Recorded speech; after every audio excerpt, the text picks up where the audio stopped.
La nuit dernière, une nouvelle attaque massive a frappé l'Ukraine et Poutine a détruit la dernière centrale électrique encore en fonctionnement. L'Ukraine entière se retrouve, en réalité, à 0% d'approvisionnement électrique. C'est la fin du jeu. La situation est désormais si critique qu'une agence nucléaire internationale est intervenue, ce qui est un signe extrêmement inquiétant. Et Zelensky, lui, s'en prend désormais à sa propre force aérienne pour détourner l'attention de ses propres responsabilités. Il faut dire qu'avant-hier seulement, l'Ukraine avait abattu à Moscou le vice-général des services secrets russes. Et à peine 24 heures plus tard, la riposte promise de Poutine est arrivée. Le journal Bild titrait « Attaque sur l'Ukraine. Poutine provoque une méga panne d'électricité ». Les pourparlers de paix de Trump, pour l'instant, ne donnent absolument rien. Nuit après nuit, la Russie bombarde l'infrastructure énergétique ukrainienne avec une puissance destructrice colossale. L'objectif de Poutine est clair: briser la population, miner le moral des soldats ukrainiens, plonger le pays dans l'obscurité et le froid glacial. D'après l'opérateur du réseau Ukran, le courant a été coupé samedi matin dans la plupart des régions en raison des dégâts causés, comme annoncé sur Telegram. Les réparations commenceront dès que la situation le permettra. Mais avec cela, le pire scénario imaginable pour l'Ukraine est désormais réalité. Poutine a pulvérisé la majorité de l'infrastructure énergétique avec ses missiles. Et le reste doit maintenant être coupé manuellement par les Ukrainiens eux-mêmes, pour éviter que l'ensemble du réseau ne s'effondre à cause de son instabilité. Résultat, l'Ukraine entière est pratiquement sans électricité. Poutine a bel et bien réussi à renvoyer tout un pays à l'âge de pierre, par moins 30 degrés Celsius. Et voici la carte des attaques de la nuit dernière. Comme d'habitude, les drones sont marqués en jaune, les missiles de croisière en vert et en rouge, et les missiles balistiques en violet. Mais attention, car ces missiles-là ne sont pas le plus grand danger. Je vais t'expliquer tout de suite pourquoi ces frappes placent surtout les centrales nucléaires ukrainiennes dans une situation extrêmement périlleuse. Mais d'abord, il faut que tu comprennes une chose, et c'est visible sur la carte.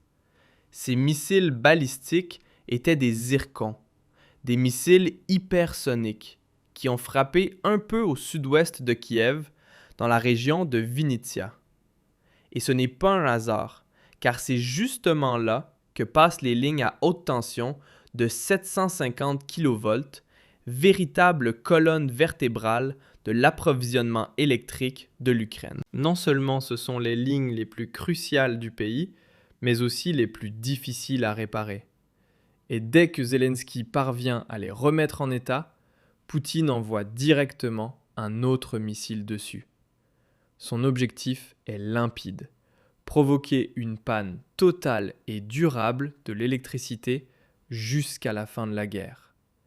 Parce que sans électricité, ce ne sont pas seulement les 40 millions d'habitants qui sont dans le noir, mais aussi toutes les usines d'armement et toutes les bases militaires. Et l'attaque d'hier soir a été si violente que même les médias ukrainiens parlent désormais de dégâts critiques. Le Kyiv Independent a titré « La Russie cause d'importants dommages aux centrales thermiques lors d'un assaut massif contre le réseau électrique ukrainien ».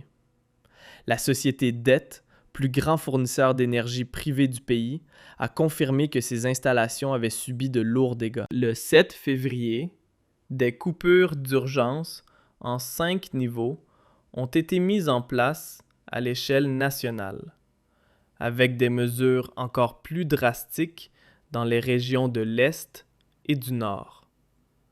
L'opérateur national Ukrenergo est même allé jusqu'à demander de l'électricité d'urgence à la Pologne, sans donner plus de détails. Honnêtement, je ne sais pas pour vous, mais à mes yeux, ces nouvelles sont tout simplement effroyables. Et elles montrent une chose très clairement. L'Ukraine est au bout du rouleau, à tel point qu'elle dépend désormais du courant de secours polonais pour ne pas s'effondrer totalement. Et c'est précisément ça que les médias occidentaux nous cachent en permanence. Zelensky et les dirigeants de l'UE répètent sans cesse qu'il suffirait d'envoyer plus de défense antiaérienne, plus de systèmes patriotes, et que tout s'arrangerait. Mais c'est n'importe quoi. Même si l'Ukraine recevait davantage de moyens de défense, Poutine ne ferait qu'envoyer encore plus de missiles. Il en construit plus chaque mois que toute l'OTAN réunie. Face à la machine de guerre russe, nous n'avons pour l'instant aucune chance. Tant que l'Occident ne participe pas activement au conflit et ne passe pas lui-même en économie de guerre, la Russie aura l'avantage. Et l'Ukraine continuera de se faire bombarder jour après jour. Surtout maintenant, alors que Poutine utilise même de fausses roquettes pour saturer encore davantage la défense antiaérienne ukrainienne. Et pendant que Zelensky continue de chercher des coupables partout, un problème bien plus grave que n'importe quelle panne de courant grandit en arrière-plan. Mais j'y reviendrai dans un instant. Car pour l'instant, Zelensky est le seul qui pourrait arrêter cette guerre, simplement en acceptant enfin la proposition de paix des États-Unis, ce qui mettrait fin aux terribles frappes russes. Mais il ne le fera pas, parce que ce serait admettre son propre échec total. À la place, il préfère s'en prendre à sa propre armée de l'air, en l'accusant de ne pas défendre correctement l'Ukraine. Zelensky critique violemment la force aérienne ukrainienne. Il a déclaré que ses performances étaient insatisfaisantes, car elles n'arrivent pas à intercepter les drones russes. Je considère la performance de la force aérienne dans certaines régions comme insatisfaisante, a-t-il écrit dans un post Facebook après une réunion avec le ministre de la Défense Mikhail Fedorov et le commandant en chef de l'armée de l'air, le général Grivonoko, où des changements urgents de stratégie militaire ont été discutés. Zelensky a aussi pointé du doigt les autorités locales, les rendant responsables des pannes de courant généralisées. Bref, la réaction typique de tout dictateur acculé, quand tout part en vrille, c'est toujours la faute des autres, jamais la sienne. Et je me demande sincèrement combien de temps encore le peuple ukrainien va tolérer le comportement désastreux de son propre président. Ce type n'a pas seulement interdit les élections et occupe illégalement son poste. Il passe maintenant son temps à accuser tout le monde pour masquer sa propre incompétence. Le meilleur exemple, c'est le sommet de Davos, où il s'est plaint de toute l'Union européenne, alors même que nous avons déjà injecté des milliards dans l'Ukraine.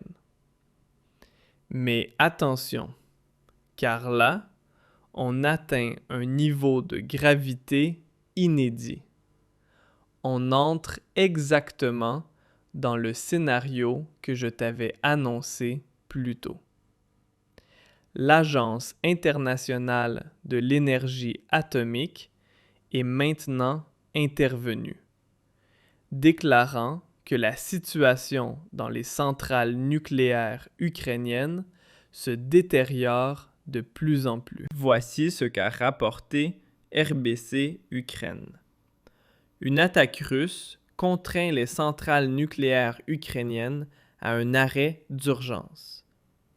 Le directeur général de l'agence atomique a confirmé que vendredi matin, plusieurs centrales ont dû réduire à nouveau leur production, après que des bombardements russes ont endommagé des postes électriques et mis hors service plusieurs lignes à haute tension. Lors de l'attaque, un réacteur a dû être déconnecté du réseau à cause de fluctuations de tension. Et la centrale de Tchernobyl a fonctionné pendant près d'1 heure uniquement sur générateur. Grossi a réitéré son appel à la retenue, avertissant qu'une nouvelle dégradation du réseau énergétique représenterait un grave danger pour la sûreté nucléaire.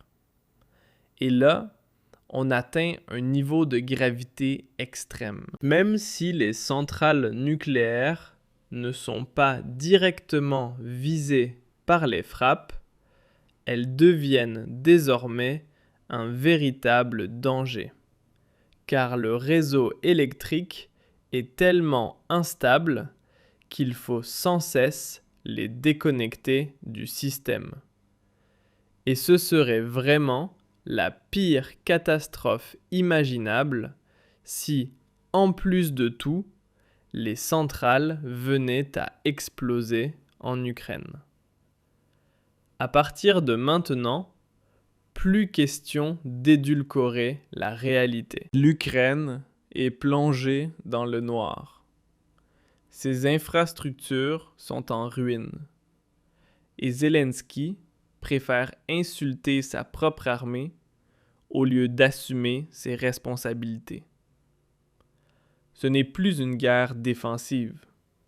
C'est un régime en décomposition à bout de souffle. Pendant que nous continuons à y envoyer des milliards, c'est tout un pays qui part en fumée.